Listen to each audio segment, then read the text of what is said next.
A lot of guys have been talking about being students of the game. Who have you taken on the pro level and watched their film and want to apply to your game? I watched a little bit of Grady Jarrett. I stole his get off my junior year when I was at Edge, his stance and his get off and stuff like that. So yeah, probably Grady. What have you learned about yourself going through this process? Shoot, that man, I'm really resilient, man, and that I can really do whatever I put my mind to. Moving around to the Chiefs at all? Yes, sir. What were those conversations like? Actually, pretty good conversation, man. Just talking ball, you know. I talked to him in a formal meeting last night. You know, just talking ball. Yeah, were you talking to Coach Reed? Briefly, I shook his hand and he was quiet. Have you spoken with the Buccaneers yet? No, sir.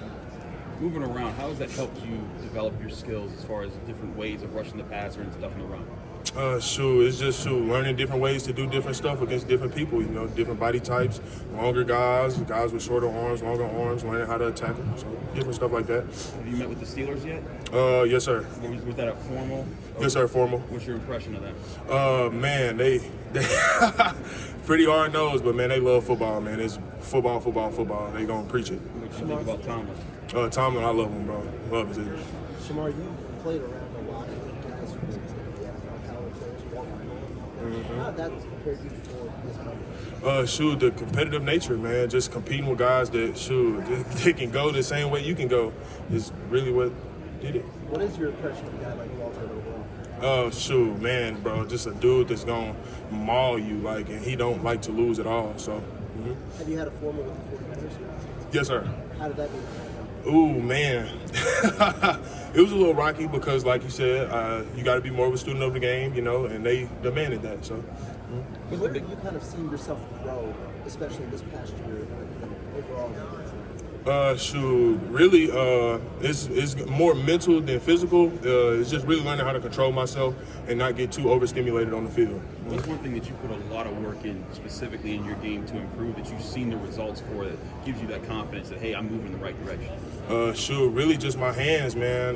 The focus on my hands these last 2 years has been at an all-time high, and I feel like I've been playing with good. I've been striking, getting off blocks. Yeah. What was like a moment where you realized, hey, my work's paying off, like a game or a play where you're like, that's what I've been working Notre Dame, it was a base block. I stoned him, got off the block, made it to the TFL. And from then on, I'm like, man, your work paid off, bro. You put on some. What was it like, playing with Nick and playing with Shemar? What can you say about those two guys? Oh, man, it was fun playing with them guys, bro. Playing with a guy like Shemar Stewart, like a freak athlete, bro.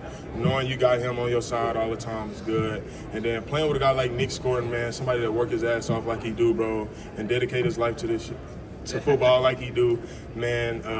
And just the way he carries himself with the game and everything else, man. Just being around those guys, being able to compete with them and have them on our side is good, especially as a 3-tech. Have you had a formal with the Bengals? No, sir. Best of luck. Yes, sir. You put on some weight before last year, right? What went into that decision? Getting moved inside. Had a talk with Coach Tony and Mike Elko about me being a really good 3-tech and NFL 3-tech. So need to put some weight on. What did you play at last year? Last year, this following season? Yeah, this past season. Like between 306 and 296. And what were you before that? 270. And what are you now? 290, as I stand, like 293, 294. And you feel like going forward, that's the role for you, 3-tech, like you're going to stay inside? Yes, sir. Why do you think that's a better spot for you? Because, for a guy I am, man, for athletic I am, as strong I am at 290, man, I feel like I'm a real advantage on the inside, and guards really going to have a problem with me in the league. I know DeMarvin Leal was a guy who was kind of same, is he an end, is he a tackle? Did you talk to him at all about that process? I know it was a teammate of yours. No, I actually haven't talked to him about the process, but when he was going through the process, you could see, obviously, stuff that he needed to work on inside, outside, and da-da-da.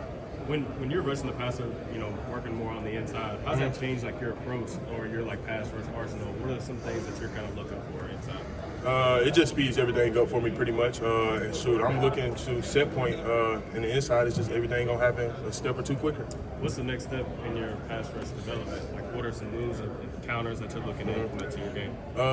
Really just honing in on 1 or 2 moves and 1 or 2 counters and just getting really, really damn good at them. You mentioned the Notre Dame play. What was your best tape from this past season, you think? Ooh, the best tape? If you were gonna put that in front of scouts and say, this is why you want to draft me. LSU. when you put on weight, what was some of the adjustments you had to make mentally to kind of like as you were bulking up, getting stronger, to say like, hey, like I got to keep up my quickness, but if I'm sacrificing something, I'm getting something else here. Shoot, just getting with Moffitt and working my ass off in the strength and conditioning. That's it. How did you, what was your mindset? What was your approach? How were you like, okay, I got to gain 20 pounds. How am I going to do it? I got to gain 20 pounds. Either you're going to do it or you're not. So, shoot, I did it. Was that like a lot of extra gym work? How, like, what was your I bust training my plan? ass regardless. So, Yeah. I just bust my ass and just ate an extra meal a day. What's your go-to meal? You just eat a ton of chicken and rice? Chipotle. Yep. I'm either getting a Chipotle bowl with some tortillas on the side, or I'm getting 6 tacos. What protein? I do chicken with black beans and green chili salsa. I keep it plain. No guac? I don't like guacamole. I know they tried to get me on it. What's your go-to pass rush move that you're kind of building everything off of? Shoot, my long arm, man. Everything is off my power. I feel like my long arm is really, really good. And just coming off that. What are the odds that two guys named Shemar ended up in the same defensive line? Oh, man. The odds could be high, but I don't want the odds to be high at all. What do you? It's a unique name. What do you like about your name? What's that? It's a unique name. Not a lot of guys like. What do you like about it? Just having a. Shoot, the fact that my grandmother gave it to me. I Yeah. feel like a lot of people, parents name them, and shoot, the fact that my grandmother named me is special. You didn't end up being at the Senior Bowl, and you're planning to do stuff at the Pro Day. Yes, sir. I'm doing everything pro day. Yes, sir. Was there a reason for that decision? Stress fracture in my right leg. Yes, sir.